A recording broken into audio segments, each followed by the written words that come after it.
escritório Brasil Arquitetura existe desde 1979, quando a gente estava saindo da Faculdade de Arquitetura, da FAUSP, e se juntou um grupo de 5 arquitetos recém-formados, fez o escritório. Um ano depois a gente já estava reduzido a 3 e ficamos com 3 arquitetos até 1995. Depois de lá para cá, eu e o Chico temos tocado o escritório com um grupo muito grande de colaboradores que tem passado por aqui. Eu acho que, claro, vão mudando os colaboradores, mas eu acho que já passaram por aqui mais de 50 arquitetos, jovens arquitetos, estagiários, eu acho que tranquilamente mais. E eles são, quer dizer, o nosso corpo de trabalho, assim, quer dizer, nós trabalhamos juntos mesmo com esses colaboradores que são associados. E, enfim, o escritório tem se aguentado nas pernas nesses 36 anos, com alguns trabalhos realizados. Eu acho que os trabalhos que nos dão muita satisfação de terem sido construídos, terem sido executados, mas também com muita dificuldade, né? Com muitos fracassos pelo meio do caminho. Eu acho que é importante dizer isso para não parecer que as coisas são muito fáceis e simples. Elas são, eu acho que tem que ter assim, uma persistência muito grande para levar um escritório adiante, e os momentos de dificuldade não são poucos.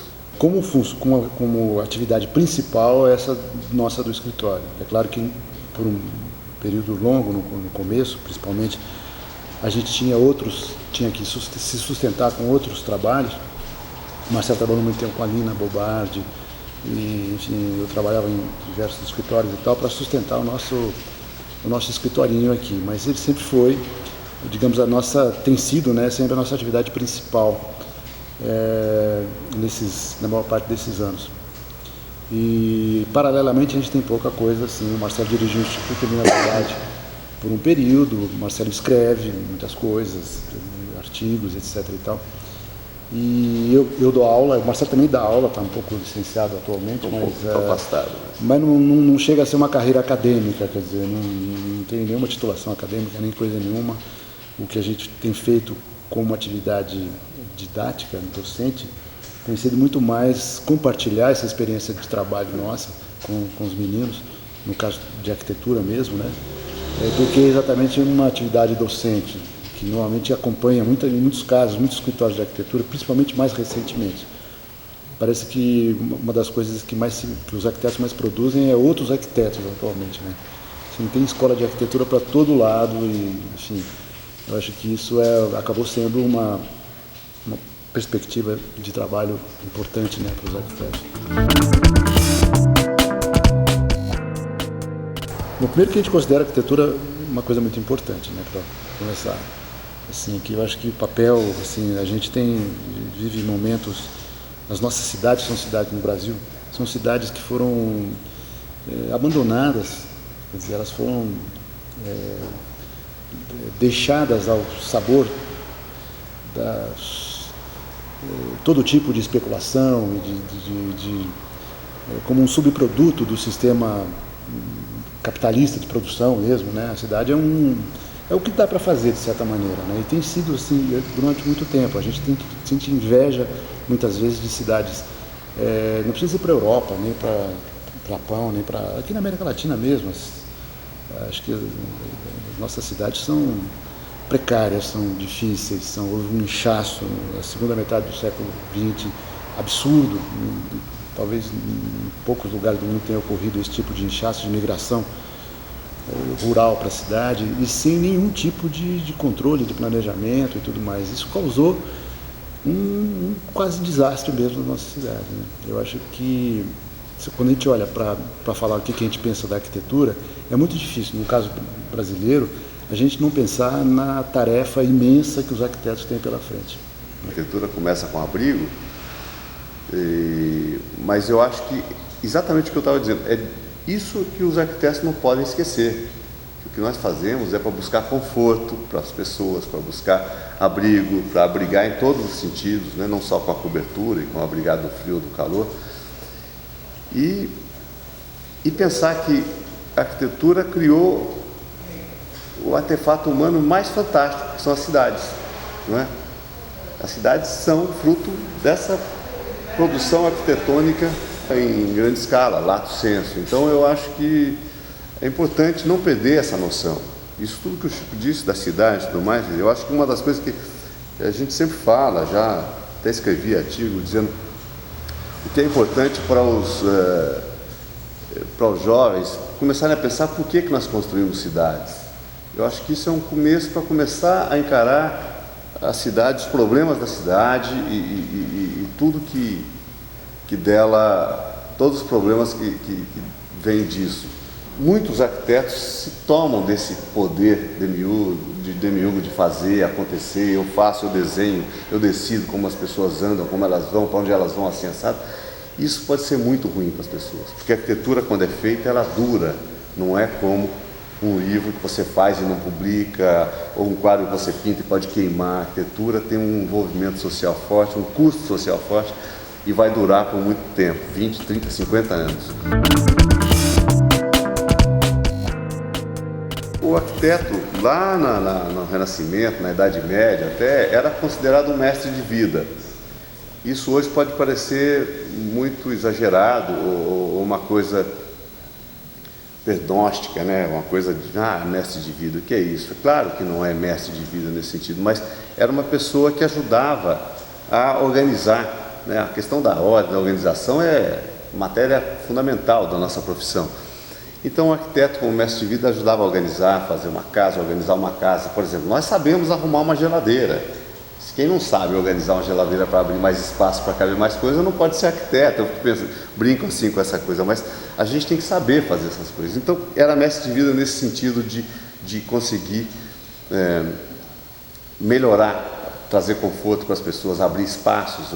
Claro que com componentes maiores, com mais riqueza, com envolvimento maior das próprias comunidades, tal. Mas com certeza que essa é uma missão da profissão, do profissional arquiteto. Inovação, cara. Eu acho que inovação não é uma palavra que a gente, acho que talvez nunca tenha usado. Em 36 anos de trabalho aqui, nunca foi uma preocupação, assim. Talvez novidade, né? Essas novidades são encontradas na literatura, na música, nas descobertas, nas viagens. Mas essa pergunta é boa, porque essa palavra é uma palavra que talvez ela seja uma espécie de motivação para boa parte dos profissionais de arquitetura, assim, essa ansiedade, essa ânsia de querer inovar e de aparecer como inovador, de não sei o quê. Muitas vezes, em muitos casos, a gente vê na arquitetura contemporânea mesmo um certo exacerbação no uso da tecnologia como um instrumento de expressão, assim, né? De expressão, sempre é uma coisa mais diferente da outra, mais nova, uma coisa, sabe, e conceitos vão sendo montados em cima disso, teorias, já faz desde os anos 70, 80, que eu acho que essa coisa pegou muito forte assim mesmo, no discurso de muitos arquitetos desse Star System, principalmente, mas mesmo dos mais notáveis arquitetos mesmo desse cenário, que tem um discurso muito pautado em cima da questão da tecnologia, mas pegando por esse lado da inovação. Muitas vezes eu acho que as coisas mais inovadoras mesmo na história da arquitetura foram coisas que calcadas talvez num reconhecimento de uma coisa anterior, do passado, que foi melhor traduzida naquele momento. Quer dizer, não é uma inovação. Então, talvez seja uma solução para uma questão humana que já latente, que já havia, e já, né? E que de repente ela acontece na sua plenitude naquele espaço, naquele lugar, que não tem nenhuma inovação. A gente, quando produz uma arquitetura, produz um espaço, um objeto, nós produzimos com esse mesmo homem que tem essa conformação há milênios. Então, o que é tão inovador na arquitetura? Quer dizer, você vai usar agora um pé direito de, sei lá, 50 metros, porque você vai ficar grande? Não, a gente continua tendo que fazer coisas afeitas ao nosso corpo, ao nosso modo de caminhar, de andar, de agir e de se comunicar, não é? As pessoas continuam fazendo sexo, continuam fazendo de uma forma parecida, né? Comem, circulam, caminham, e a cidade é feita para esse mesmo homem. Então essa questão da inovação tem que vir de encontro completamente há os confortos tecnológicos, podemos ter abrigos para chuva, podemos aquecer aqui e ali, mas a arquitetura é feita para o mesmo homem, então eu acho que também não cabe, essa questão de inovação é balela, porque indo para o lado que não é o lado do que vocês estão perguntando talvez, mas dessa coisa da tecnologia no desenvolvimento dos projetos, a gente vê projetos aí que são absolutamente corretos do ponto de vista do uso da energia, sem desperdício, disso, daquilo, que são maus projetos, são projetos ruins do ponto de vista do espaço, que é o que interessa, né? A gente trabalha basicamente com espaço, né? O espaço para a vida, para abrigar a vida das pessoas.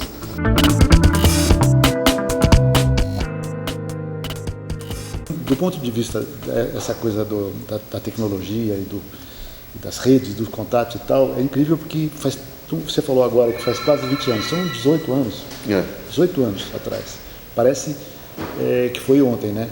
A gente desenhou à mão esse projeto aqui no Brasil e mandava em folhinhas por fax para Berlim. Os croquis. E a gente passava passava uma semana lá em Berlim trabalhando com os engenheiros lá, porque a obra de revitalização desse bairro seguiu logo ao dia que a gente venceu o concurso. Mas fax, cara, desenhos a lápis numa manteiga, tamanho A0, A4, que é o que cabe no fax, a gente mandava um monte de fax por dia para lá. Isso é anteontem, né? Há 18 anos atrás.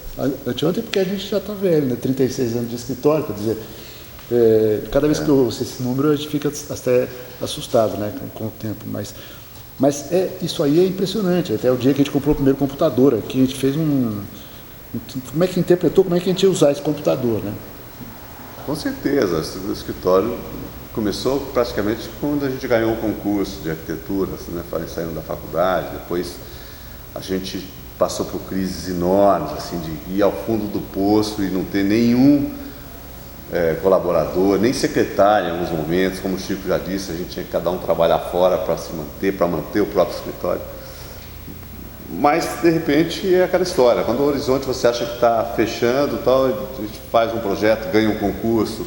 Eu acho que o escritório fez alguns trabalhos, ganhamos um concurso na Alemanha, que foi muito importante para a gente, há, sei lá, quase 20 anos atrás, para restaurar um bairro em Berlim.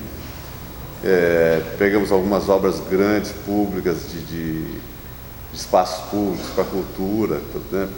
A Praça das Artes, por exemplo, é um projeto recente e que não está acabado, por sinal, mas é um projeto muito importante para o escritório, porque é muito importante para a cidade, né? A gente tem plena consciência de que quando ele estiver pronto, na sua plenitude, ele vai ainda ter uma função muito importante na vida do cidadão paulistano.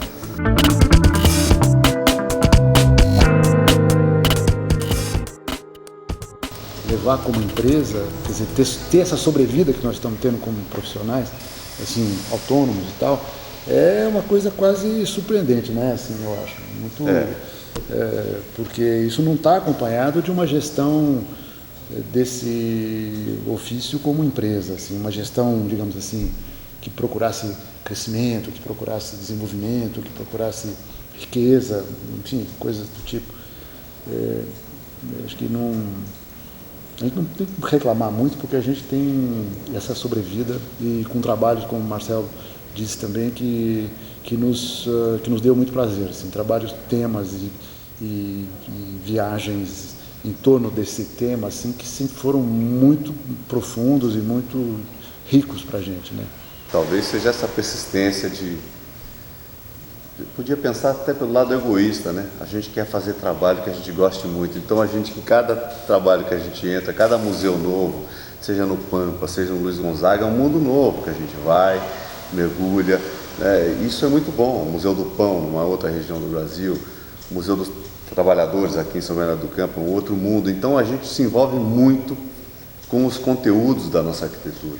A gente se envolve muito com a vida que vai acontecer dentro ou nesse espaço que a gente está desenhando, criando. Então, seja uma casa, seja cidade, seja cadeira. Então tem que ter. Acho que tem que ter uma pegada forte. Senão... Pegada forte, exatamente. Se não tiver pegada forte, é porque a gente não está interessado, ou sei lá, a coisa escapa e vai embora.